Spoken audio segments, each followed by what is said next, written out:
കഴിഞ്ഞ 2 ദിവസമായിട്ട് മണി കോൺക്ലേവിൻ്റെ ഭാഗമായിരുന്നു. ഒരു ഒബ്സർവറായി നോക്കുമ്പോൾ ഇത് ശരിക്കും ഒരുപാട് ഇൻപുട്ടുകൾ നൽകിയ ഒരു ഇവൻ്റ് തന്നെയാണ്.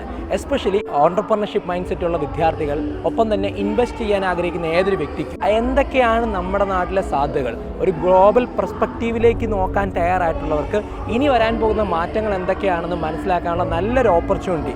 ഇവരൊരു ഫസ്റ്റ് ട്രയൽ ആൻഡ് എററായിട്ട് സ്റ്റാർട്ട് ചെയ്ത കോൺക്ലേവ് ആണെങ്കിൽ പോലും ഇവിടെ മൊത്തത്തിൽ നോക്കുമ്പോൾ, ഇവിടെ നടന്ന കോൺഫറൻസ് ആയിക്കോട്ടെ, ഇവിടെ നിങ്ങൾക്ക് കാണാൻ സാധിക്കുന്ന സ്റ്റാളുകളായിക്കോട്ടെ, ഇതെല്ലാം തന്നെ കൂടുതൽ നമ്മളെ ചിന്തിക്കുവാൻ സഹായിക്കുന്നതായിരുന്നു. ഒരു വിദ്യാർത്ഥിയുടെ ആംഗിളിൽ നോക്കിയാൽ MBA പഠിക്കുന്ന വിദ്യാർത്ഥിക്ക് ഇത്രയുമധികം ആൾക്കാരുമായിട്ട് നെറ്റ്വർക്ക് ചെയ്യാനുള്ള അവസരം ഇവിടെ കൊച്ചിൻ ബിസിനസ് സ്കൂളിലുള്ള വിദ്യാർത്ഥികളെ കൊണ്ടായിരുന്നു. അവരെ സംബന്ധിച്ചുള്ള ഇത്രയധികം ഓൺട്രപ്രണേഴ്സുമായിട്ട് കാണാൻ, ഇൻവെസ്റ്റേഴ്സുമായിട്ട് കാണാൻ, ഇത്രയധികം ബിസിനസ്സുകൾ മനസ്സിലാക്കാൻ, ട്രേഡിങ്ങിൻ്റെ വിവിധ സാധ്യതകൾ മനസ്സിലാക്കാൻ, ഇതിനുള്ള എല്ലാ ഒരു അവസരമായിട്ടത് മാറി. അതോടൊപ്പം തന്നെ ഇവിടെ നടന്ന പാനലിസ്റ്റുകളുടെ ഡിസ്കഷൻ, സെമിനാർസ്, അത് വളരെ ഫ്രൂട്ട്ഫുള്ളായിരുന്നു. അതിലെ പലതും തന്നെ നല്ല രസകരമായി മാറുകയും ചെയ്തു. ഒപ്പം തന്നെ അതിൻ്റെ ബേസിക് സാധനം, ഒരു ഇൻപുട്ട് അവിടെ കിട്ടി. പിന്നെ ഇവർക്ക് എല്ലാവർക്കും തന്നെ സോഷ്യൽ മീഡിയ ഹാൻഡിൽസ് ഉള്ളതുകൊണ്ട് അത് ഫോളോ ചെയ്താൽ ഇവിടുന്ന് കിട്ടിയ സ്പാർക്കിൽ നിന്ന് അടുത്ത ലെവലിലേക്ക് കൊണ്ടുപോകാനായിട്ട് സാധിക്കും.